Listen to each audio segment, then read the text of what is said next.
Hello everyone, कैसे हो आप सब। स्वागत है आपका आपके ही चैनल में। राधे राधे बोलने से क्या होते हैं फायदे, आज मैं आपको वो बताऊंगी। राधा नाम की महिमा के बारे में आज मैं आपको बताऊंगी। राधा नाम की महिमा। एक बार एक संत जी किसी गांव के निकट आश्रम पर भागवत जी की साप्ताहिक कथा कर रहे थे।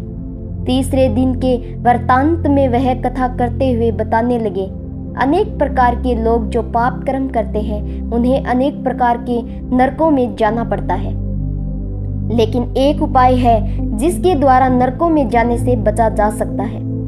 कोई एक बार सच्चे हृदय से राधा नाम पुकार ले तो वह नरकों में नहीं जाता है। एक सेठ जी जो रोज आकर सत्संग सुना करते थे, सत्संग समाप्ति के पश्चात वह संत जी के चरणों में आकर बड़े जोर से रोने लगे। संत जी ने कहा, अरे सेठ जी क्यों रोते हो, तुम्हारा मन उदास क्यों है। सेठ जी रोते हुए कहने लगे, भगवान आपकी कृपा से मुझे सब कुछ प्राप्त है, पर मेरे मन को एक बड़ी चिंता सताती है। संत जी कहने लगे, कहिए कौन सी चिंता है। सेठ जी कहने लगे, आज आपके भागवत कथा में नरकों का वर्णन किया और वर्णन करते हुए बताया कि जीवों को अनेक पापों से नरकों की प्राप्ति होती है, लेकिन एक उपाय है जिसके द्वारा नरकों में जाने से बचा जा सकता है। तो प्रभु मैं तो आपकी शरण में हूँ, रोज सत्संग सुनने आता हूँ। मेरे मन में तो यह विश्वास है आप सतों की कृपा से, भागवत की कृपा से मेरा उद्धार तो हो ही जाएगा। लेकिन मेरा एक छोटा भाई है जिसकी उम्र 50 साल है, वह ना सत्संग में जाता है, ना परमात्मा पर विश्वास करता है और ना ही प्रभु का नाम सुमिरन करता है। उसका उद्धार किस प्रकार होगा, मुझे उसकी बड़ी चिंता सताती है। मैं उसे बहुत बार समझाने का प्रयास भी करता हूँ। इस संसार के काम तो होते रहेंगे, तुम भगवान के नाम का स्मरण भी किया करो। तब वह कहता है, ऐसा करने से कुछ नहीं होता, तुम भी मत किया करो। मैं जितना आस्तिक हूँ प्रभु के प्रति, जितना मेरा आस्था है, वह उतना ही कट्टर और निस्वार्थवादी है। तब संत जी ने कहा, क्यों चिंता करते हो, एक दिन उसका भी उद्धार हो ही जाएगा। सेठ जी रोते हुए कहने लगे, हे भगवान उसका उद्धार कब होगा। आप जैसे महापुरुष हमारे गांव में आए हैं, मुझे तो आप पर ही यकीन है, आप ही उसका उद्धार करके आएंगे। अब आप कैसे भी कृपा कर मेरे घर आइए और एक बार तो उसके मुख से भी श्री राधा नाम का उच्चारण कराइए। तब सेठ जी की विनय सुन संत जी कहने लगे, कल सत्संग समाप्ति के पश्चात मैं आपके घर आऊंगा और उसे परमात्मा का सुमिरन अवश्य कराऊंगा। दूसरा दिन हुआ, सेठ जी ने अपने घर गए। सेठ जी अपने घर गए, संत जी के आने का इंतजार करने लगे। आश्रम पर कथा की समाप्ति हुई। अब संत जी अपने वचन के अनुसार सेठ जी के घर पहुंचे। जैसे ही घर पहुंचे, सेठ जी ने बड़े श्रद्धा भाव से संतों का स्वागत किया। उन्होंने अपने भाई को बुलाकर कहा, संत जी आप आज हमारे घर पधारे हैं, उनका दर्शन कर लो। वह अंदर से बैठे बैठे कहने लगा, मुझे ना किसी संत से मिलना है और ना ही भगवान से मिलना है। तुम ही उसकी सेवा करो और तुम ही उसका पेट भरो। संत जी ने जब यह वचन सुने, सेठ जी रोते हुए कहने लगे, भगवान जी देखा आपने, आपके सामने ही आपका अपमान कर रहा है। संत जी कहने लगे, सेठ जी ख्याल ना कीजिए, जब सब कुछ अच्छा होगा। अब सेठ को दिलासा देते हुए संत जी पलंग से उतरे और उसके भाई के कक्ष में आ गए और उसके कंधों पर हाथ रखकर कहने लगे, और बताओ आज तक कितना कमाया। वह संत जी को इस प्रकार अपने नजदीक देख कहने लगा, अपना हाथ मेरे कंधे से हटाओ। मैं ना संतों को मानता हूँ ना भगवान को मानता हूँ। लोग जितने आस्तिक होते हैं, मैं उतना ही कट्टर नास्तिक हूँ। मैं भगवान को नहीं मानने वाला हूँ। आप मेरे नजदीक क्यों आए हैं। संत जी कहने लगे, मैं तो अपना काम करने आया हूँ। संतों का काम होता है लोगों का उद्धार करना। आज मैं तुम्हारे उद्धार का कार्य मिला है तो अवश्य करके ही जाऊंगा। वह सेठ का भाई भी बड़ा कठोर था। वह कहने लगा, आपको किसी का भी उद्धार करना है कर लीजिए, पर मेरा उद्धार आप नहीं कर सकते हैं। मैं कुछ भी नहीं करने वाला हूँ। सेठ के भाई को देखकर संत जी मुस्कुराकर कहने लगे, एक बार राधे राधे बोल दो। वह सेठ जी का भाई कहने लगा, मैं कुछ नहीं बोलूंगा। संत जी ने फिर कहा, राधे राधे बोल दो। वह कहने लगा, नहीं कहूंगा। फिर संत जी ने कहा, राधे राधे बोलो। वह कहने लगा, मैंने कहा ना, मैं नहीं बोलूंगा। अब संत जी पुनः सेठ जी के पास आए और कहने लगे, अब आपने मेरे ऊपर यह जिम्मा सौंपा है। अब मैं जैसा करूंगा आप बीच में नहीं आना। आप सारे परिवार वाले बाहर जाकर बैठ जाओ। जब तक मैं आपको बुलाऊं नहीं, एक भी परिवार वाला इस कक्ष में ना आए। अब इस प्रकार सेठ जी अपने परिवार सहित बाहर आकर बैठ गए। अब कक्ष में सिर्फ संत जी और सेठ जी का भाई था। संत जी ने पुनः प्रेम से कहा, अरे भाई, एक बार राधे राधे बोल दो। वह कहने लगा, मैंने आपसे मना किया ना, मैं नहीं कहता हूँ।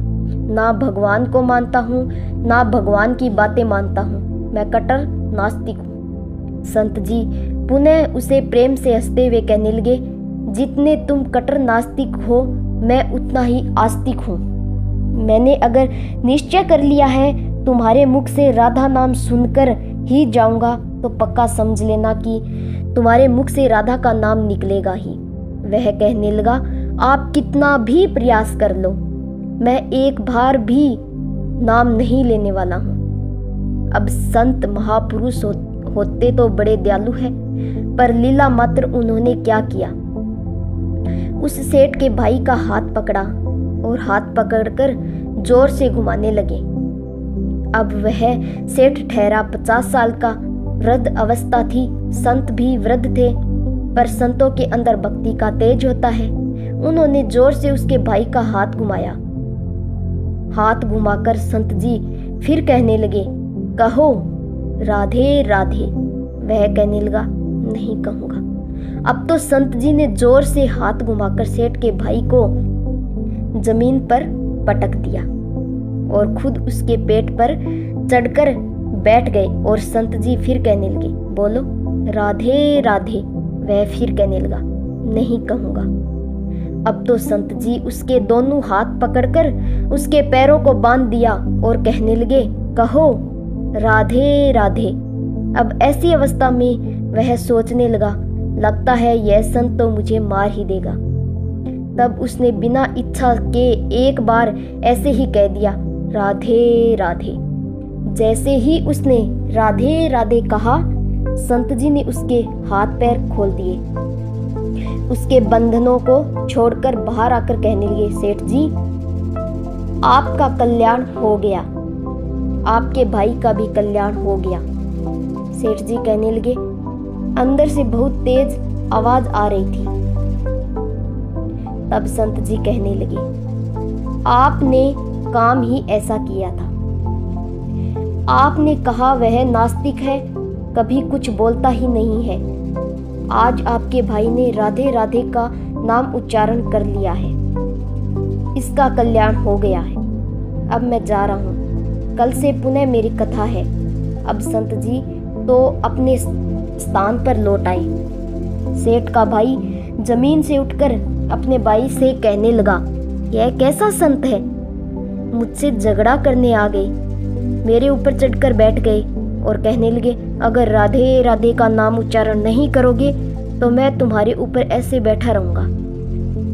तब उसकी बातें सुन सेठ जी तो हंसने लगे। वह हंसते हुए मन से भगवान को धन्यवाद देते हुए कहने लगे, हे प्रभु, आपके संत भी बड़े दयालु हैं, खुद कष्ट सहकर भी लोगों का कल्याण करते हैं। समस्त व्यतीत होता गया। मुश्किल से 5-6 महीने गुजरे होंगे। अचानक एक दिन छोटे भाई का देहांत हो गया। शरीर समाप्ति के पश्चात आत्मा शरीर से अलग हो जाती है। वह आत्मा ही ऊपर यमराज के पास जाकर सारी हिसाब किताब देती है। अब इस व्यक्ति का हिसाब किताब खोला गया। यमराज ने चित्रगुप्त से कहा, जो आज इंसान हमारे पास आया गया है, इसका हिसाब क्या है? चित्रगुप्त कर्मों का हिसाब देखकर बताने लगा, हे भगवान, इसने अपने जीवन में कभी परमात्मा का नाम सुमिरन ही नहीं किया है, सदा पाप ही पाप किए हैं। इसे तो सिर्फ नरक भेज दिया जाए। अब यमराज के आदेश अनुसार जैसे ही उसे नरक भेजा जा रहा था, तभी चित्रगुप्त ने कहा, भगवान, एक बात और है। यमराज जी ने कहा, कौन सी बात है? चित्रगुप्त ने कहा, भगवान, एक बार संतों के कहने पर इसने राधा नाम का उच्चारण किया था। अब एक बार राधा का उच्चारण, यमराज ने दूतों से कहा, थोड़ी देर रुक जाइए, इसका हिसाब किया जाएगा, इसके बाद ही इसे नरक में भेजा जाएगा। यमराज ने पुनः चित्रगुप्त से कहा, जल्दी से इसका हिसाब देखो और कहीं इसने परमात्मा का नाम उच्चारण तो नहीं किया है। चित्रगुप्त ने फिर से पुनः सारा हिसाब देखा और देखकर कहने लगा, भगवान, इसने एक बार जो नाम उच्चारण किया है वह संतों के भय से किया था, दिल से भी नहीं किया था। पर एक बार राधा नाम का उच्चारण किया है।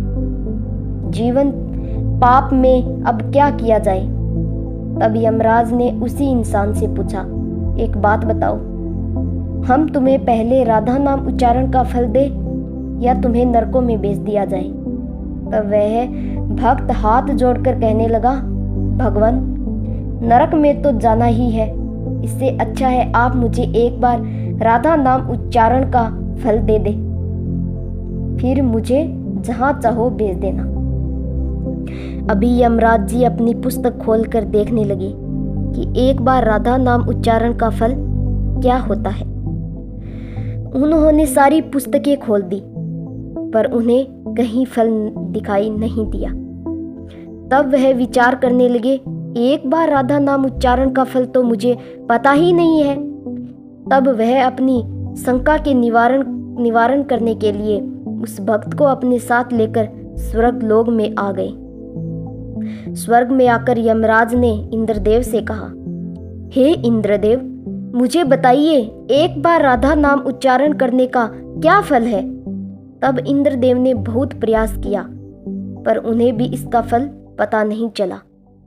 तब वह सब देवता मिलकर ब्रह्मादेव के पास गए। ब्रह्मदेव ने जब उन सबको देखा, तब ब्रह्मदेव उनसे पूछने लगे, यह आपके साथ इंसान कौन है? तब इंद्रदेव कहने लगे, भगवान, इसने एक बार राधा नाम का उच्चारण किया है, बाकी सारा जीवन इसने पाप किया है।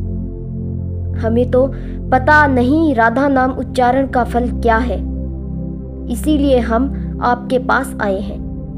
तब ब्रह्मा जी ने भी बड़ा प्रयास किया, राधा नाम उच्चारण का फल क्या होता है। अब उन्हें भी नहीं पता चला। तब वह ब्रह्मदेव कहने लगे, हम सब मिलकर इसे अपने साथ लेकर भगवान शंकर जी के पास चलते हैं। तब वह भगवान शंकर जी के पास पहुंचे। भगवान शंकर जी से प्रार्थना कर कहने लगे, हे महादेव, इस इंसान ने सारा जीवन पाप किया है, बस एक बार संतों के कहने पर राधा नाम का उच्चारण किया है। अब आप बताइए, एक बार राधा नाम उच्चारण का क्या फल मिलता है? तब महादेव जी ने बड़ा प्रयास किया, पर वह भी राधा की महिमा को बता नहीं सके। अब शंकर जी कहने लगे, अब हमें भगवान श्री कृष्ण के पास चलना पड़ेगा, क्योंकि वही राधा तत्व को जानते हैं। ऐसा सोचकर जब देवी देवता भगवान शंकर के पास मिलकर उस इंसान की आत्मा को लेकर भगवान श्री कृष्ण के गोलोक धाम में पहुंचे। गोलोक धाम में भगवान श्री कृष्ण राधा जी के साथ अपने आसन पर विराजमान थे। भगवान श्री कृष्ण ने जब देवी देवताओं का सम्मान किया और उनसे पूछा आज अचानक से आने का कारण क्या है? तब भगवान शंकर हाथ जोड़कर कहने लगे, हे भगवान, यह इंसान इसे धरती से लाया गया है। इसने अपने जीवन में अनेक पाप किए हैं, पर एक बार राधा नाम का उच्चारण किया था। यमराज जी पता न कर सके कि एक बार राधा नाम उच्चारण का फल क्या है। तब वह इसकी जानकारी लेने के लिए इसके साथ इंद्र जी के पास स्वर्ग में आए गए थे। फिर स्वर्ग से होते हुए ब्रह्मलोक आए और ब्रह्मलोक से होते हुए मेरे पास पहुंचे हैं। अब मैं इन सबको अपने साथ ले आपके पास लेकर आया हूँ। अब आप बताइए, एक बार राधा नाम उच्चारण का क्या फल हो सकता है? जब इस प्रकार बातें चल रही थी, तब श्री कृष्ण के पास बैठी राधा रानी बड़े जोर से हंसने लगी। तब श्री कृष्ण ने कहा, हे राधिका, क्यों हंसती हो? तब राधिका कहने लगी, हे भगवान, यह अभी तक राधा नाम का महत्व नहीं समझ सके। तब भगवान शंकर जी कहने लगे, हे महारानी राधिका के नाम का क्या असर है, आप हमें बताइए ना। तब राधिका जी कहने लगी, हे महादेव, आप खुद सोचिए, इस व्यक्ति ने एक बार राधा का नाम जपा। वह एक बार राधिका के नाम जपने से स्वर्गलोक की सैर करके आया, ब्रह्मदेव का ब्रह्मलोक के दर्शन करके आया। आपके महादेव लोक में आपका इसने दर्शन किया है। आज एक बार उच्चारण के प्रभाव से यह आप सबको साथ लेकर हमारे गोलोक धाम में आया है। मेरे दर्शन और श्री कृष्ण का पूजन कर रहा है। इससे अधिक राधा नाम का और क्या फल हो सकता है? जब राधिका जी ने इस प्रकार एक बार राधा नाम का पूरा महत्व बताया, तो यमराज कहने लगे, यह तो बड़ा अनंत फल है। जो व्यक्ति नरकों में जाने वाला था, वह एक बार उच्चारण में से सब लोगों की यात्रा कर भगवान श्री कृष्ण और राधा रानी के चरणों में उपस्थित हो गया है। इससे अधिक फल और क्या हो सकता है? तभी फिर से यमराज कहने लगे, भगवान, क्या अब इसे नरकों में जाने की आवश्यकता नहीं है? तब श्री कृष्ण कहने लगे, हे धर्मराज, जिसने एक बार राधा रानी के चरणों का दर्शन कर लिया हो, वह तो कभी नरक में जा ही नहीं सकता है। तब वह भक्त जो वहां पर राधा रानी के दर्शन कर रहा था, वह कहने लगा, हे महारानी, मैंने तो संतों के भय में आकर आपका राधा नाम उच्चारण किया था, पर जो सच्चे हृदय से आपके नाम का उच्चारण करते हैं, उन्हें तो जीवन में कोई भय होगा ही नहीं। वह तो नरकों की यात्रा में कभी निकलेगा ही नहीं। वह तो सीधा आपके चरणों में ही समा जाएगा। तो इतना महत्व है एक बार राधा नाम के उच्चारण का। तो सच्चे हृदय से जो एक बार इस प्रकार कह दे, राधे राधे श्याम मिला दे, तो राधा नाम का उच्चारण करते ही परमात्मा का साक्षात दर्शन हो जाता है। राधे राधे।